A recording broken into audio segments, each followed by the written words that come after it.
Hey everybody, and welcome to Dominique Does It All. Today I am going to recap episode 5 of The Bachelorette, but before I get into it, did anybody catch what happened last week on Twitter?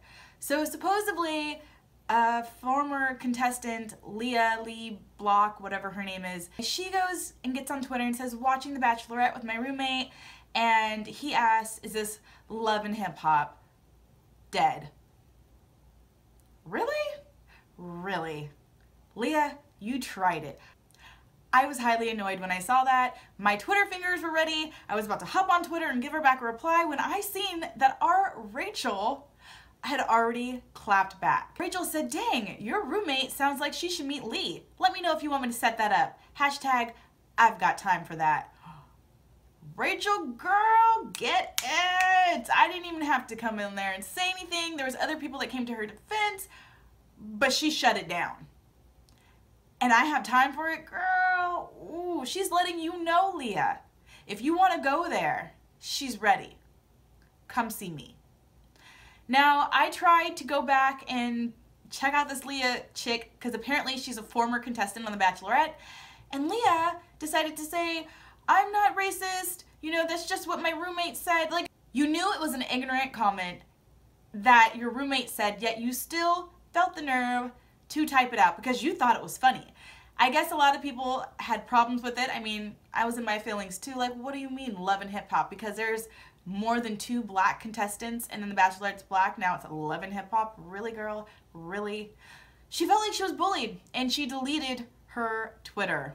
Sayonara. Anyways, let's get into The Bachelorette episode 5 of part 1. So it left off with Lee and Kenny about to get into it. I thought they were going to fight. They didn't. They had words. Lee, surprising me, he didn't like yell at him and be aggressive. P.S. Why is everybody always labeling black people as aggressive?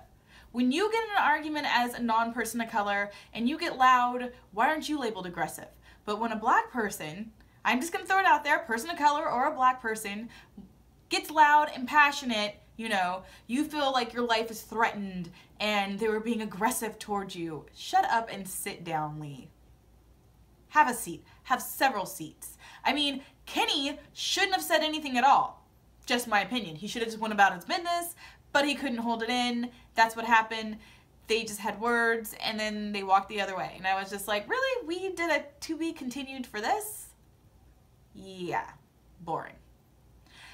The rose ceremony was next, and finally, the Tickle Monster is gone. Yes, he's gone. Bye-bye, Tickle Monster. And he got one more fill-in, and I'm just like, ew. And then he's like, bye. Gross. Disgusting. He should have been gone a long time ago, but whatever. He's out of here. And then Iggy also got the boot. Finally, all he did was gossip, and he realized that, and he was crying. He was crying, you guys. Like, why are you crying when you didn't even have a relationship with her? After that, Rachel got a little time with Brian, one of my favorites, and they kissed and canoodled, and that was about it. And I was like, no, I need more. The next day, Rachel took out, what was his name again? I don't even remember. Jack!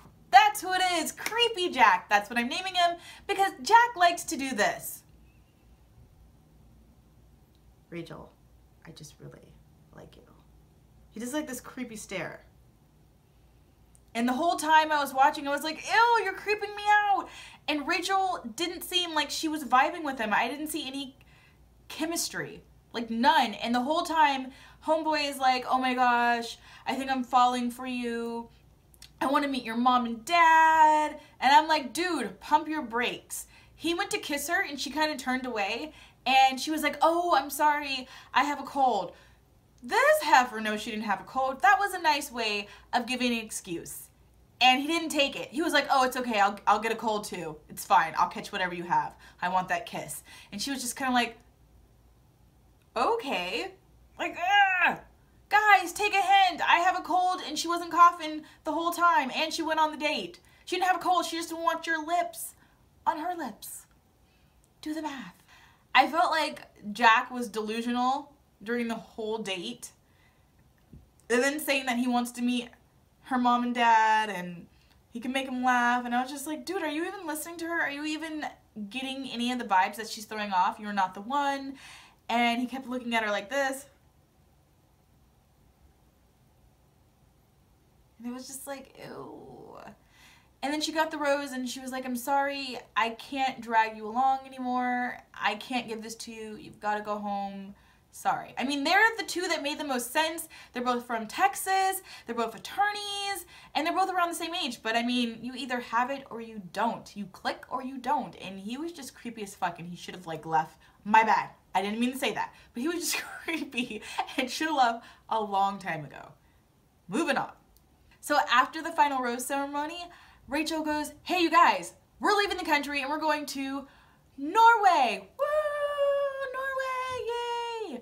They get to Norway and Rachel lets Brian, one of my favorites, know that he is going on a one-on-one with her. And I'm like, yes, finally. Oh, I like Brian so much.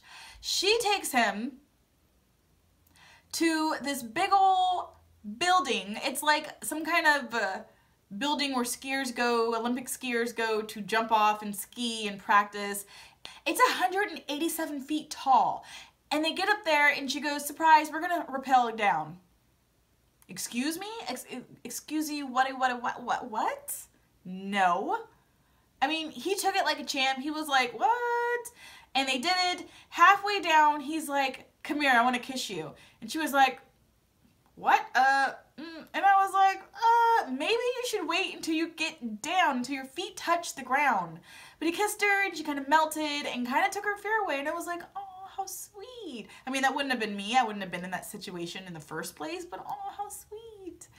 And then she kept on saying throughout the date, you know, this can't be real. You're, you know, too good to be true. No, no, no. I'm like, Rachel, girl, stop it. Snap out of it. Don't self-sabotage this. That is a good man. He's 37. He's willing to settle down. He has his own practice. He has a career, okay? He's not a personal trainer. They ended and she gives him the rose and it was so perfect and magical. He let her know that he was falling in love with her. Brian, you took my breath away when you said, I can see you being my best friend forever. And I was just like, oh my gosh. I seriously melted into like a puddle of gush. I was like, oh my gosh, oh my gosh, oh my gosh. She's so sweet. Swoon. I was just like, oh my gosh, can we stop the show? It's over. He's the one. Peter, I see you, Peter. She can have Brian and I can have Peter. In my head. Yeah, babe, if you're watching, in my head. After the date, they cut to Eric and he was talking to, I think, Will, another non-factor, like, and Eric was like, man, because that's how he speaks in my head. He's like, man, I noticed she's not going and giving any of the black guys a one-on-one. Did you forget about Homeboy, the other guy that just did the whole cowboy thing? Eric, not everything is about race. Maybe she's not attracted to you. Maybe she doesn't like that you can't spell facade, okay? I'm never gonna let that go. Calm down. You are still in the running. How? I don't know. Rachel, homegirl, get it together. He needs to go. But Eric, it's not about race because you're still there. Anyways, ugh. After the date, the next day, Kenny and Lee got a note card saying that they were going to go on a 2-on-1. Yes, I figured it out. It's a 2-on-1, not a 3-on-1. I don't know what I was thinking. The math didn't add up, but now I know it's a 2-on-1. Kenny went to get advice from sweetheart Brian, and Brian actually gave him sound advice. And I'm just like, Brian, what are you doing? I know you're a good guy. You're cool and everything, but why are you giving him this advice? To get your girl. Let him burn. Let him sink, okay? Gosh, you're too good for your own good. The point is, Brian, stop giving other contestants good advice, okay? I'm rooting for you. I want you to win. Stop it. Let them self-sabotage themselves, okay? Thank you.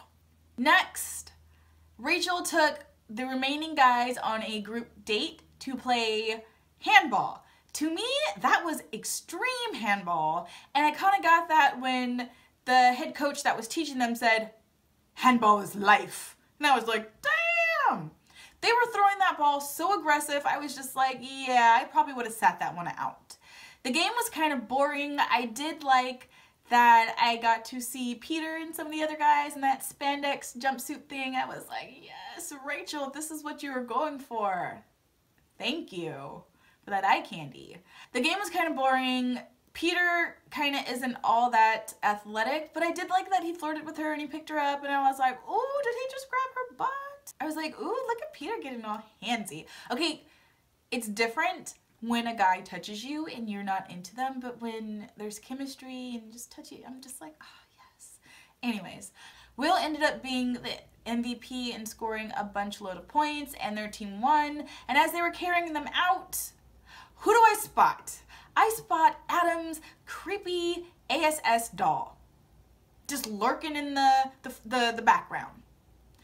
Adam, you need to go. For the simple fact, I think his name is Adam, I don't even know, I might be making up names now, but Adam, you need to go for the simple fact that you have a creepy man doll, and you take it everywhere, and you dress it up, like you. I feel like you're just a filler guy. She hasn't gotten to you yet to know that you're not the one, but as soon as she goes on a date, she's gonna be like, you're not the one. I predict you'll be going home next. Fingers crossed. And Lee. Anyways, we'll get to that.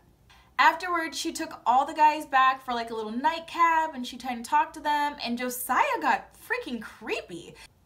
Josiah was like, my dad knew that my mom was the one, and he told her on date 2. So I'm telling you now. And then the whole time, Rachel was like, giving him like the side eye, like, what the frick? You were creepy. And she was like, well, yeah, that is kind of creepy. And I feel like this whole time you just talk about yourself and that you like me, but you don't ask me any questions. And I'm like, he does do that, right? Can he go now? Josiah, even after she told you that, you said, well, I still see us being together and I see you being my wife. And I'm like, did everything she just say go in one ear and out the other? Like, you're seconds away from not getting a rose, and I can't wait. Then Peter and Rachel decided to have a little mini session date, like all the other guys were getting their like fill on, and they ended up spending 3.5 hours together, and I was just like, ah. They started on the couch, and they moved to the patio, and then they took it to the hot tub.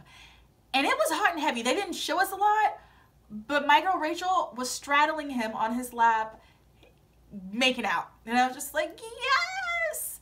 And then after that, they come back and she's like, Will, I want to give you this group date rose. And I was like, what?